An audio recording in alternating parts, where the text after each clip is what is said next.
Hi friends, சிறகடி காசையில் இந்த வாரம் என்ன நடக்க போகுதுன்னு பார்த்தீங்கன்னா, நம்ம மனோஜை வச்சு ஏதாவது ஒரு ப்ரமோ வந்தாவே அது காமெடியாகவும் இருக்கும், கலகலப்பாகவும் இருக்கும் இல்லையா? அந்த மாதிரியான ஒரு ப்ரமோ தான். என்னன்னு பார்த்தீங்கன்னா, இப்போ மனோஜ்க்கு வந்து புதுசாக வந்து ஆல் ஓவர் தமிழ்நாடு டீலர்ஷிப் ஒன்று கிடச்சிருக்கு இல்லையா? அந்த சந்தோஷி சார் கொடுத்துருக்காரு.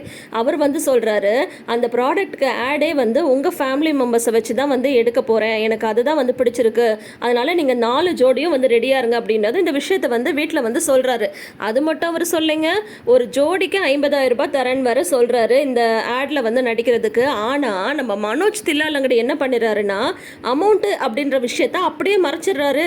வீட்டில் வந்து என்ன சொல்கிறாருன்னா, இந்த ஆடுக்காக நம்ம ஃபேமிலியில் தான் நடிக்க வைக்கணும்னு சந்தோஷி சார் சொல்லிட்டாங்க அப்படின்னு சொல்லும்போது, சரி நாங்களாம் எங்கள் வேலையை விட்டுட்டு வந்து நடித்து கொடுக்கணுன்னா அதுக்கு நீ எவ்வளோ காசு தருவ அப்படின்னு முத்து வந்து கேட்குறாரு. உடனே ஸ்ருதியுமே அதுதான் சொல்கிறாங்க. சொல்ல போனால் ஸ்ருதியும் முத்துவும் வந்து கரெக்டாக பேசுவாங்க அந்த குடும்பத்தில்.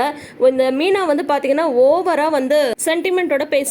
இப்போ பார்த்தீங்கன்னா ஸ்ருதியும் முத்து சொன்ன மாதிரி, ஆமாம் நாங்கள் வந்து உங்களுக்கு வேலை பார்த்து தரணும்னா நீங்கள் அதுக்கு காசு கொடுக்க வேண்டாமா அப்படின்னு கேட்கும்போது, மனோஜ் வந்து என்ன சொல்லுறாரு, நம்ம ஃபேமிலிக்காக ஒரு விஷயம் செய்யும் போது அது கூடவா காசு கேட்பீங்க, நம்ம ஃபேமிலிக்காக செய்யும் போது அதுக்கு சம்பளம்லாம் கேட்பீங்களா அப்படின்னு சொல்லிட்டு சென்டிமெண்டெல்லாம் ஒன்று போட்டுறாரு. மனோஜ் இப்படி சொன்னதுமே விஜயாவுமே ஆமாம் அவனே பாவம் அப்படின்ட்டு ஒரு பில்டப்பை கொடுத்துருவாங்க இல்லையா? அதே மாதிரி இப்போ வந்து பார்த்தீங்கன்னா ஆட் ஷூட் வந்து அவங்க கடையிலேயே நடக்குது, மனோஜோட கடையில்.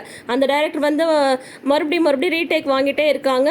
ஒவ்வொருத்தட்டையும் வந்து பார்த்தீங்கன்னா முத்து மீனா வர மாதிரி கஸ்டமர்ஸாக, அதுக்கப்புறம் வந்து ரவி ஸ்ருதி கஸ்டமர்ஸாக வர மாதிரி வந்து அண்ணாமலையும் விஜயாவும் அவங்கள வரவேற்கிற மாதிரிலாம் சீன்ஸ் எடுக்கிறாங்க. அப்போ வந்து ரீடேக் சொல்லிட்டே இருக்கும்போது முத்து வந்து கடுப்பாகி போயிடுறாரு.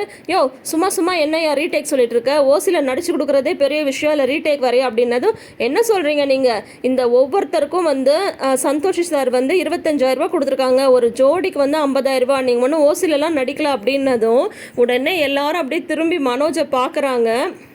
வீட்டில் ஹாலில் எல்லாரும் ரவுண்டு கட்டிடுறாங்க. மனோஜ் வந்து திருன்னு முழிச்சிட்ருக்காரு. இந்த மாதிரியான ஒரு ப்ரமோவை தான் ரிலீஸ் பண்ணியிருக்காங்க.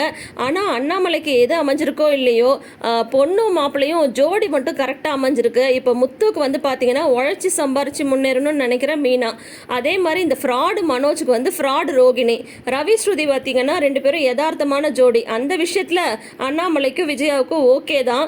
ஸோ பார்க்கலாம், இந்த கலகலப்பான சீன்ஸை எபிசோடில் பார்த்து தெரிஞ்சுக்கலாம். நம்ம சேனலை சப்ஸ்கிரைப் பண்ணிக்கோங்க, நோட்டிஃபிகேஷன் பெல் ஐகானில் ஆல் சிம்பிள் கிளிக் பண்ணிக்கோங்க. தேங்க்யூ.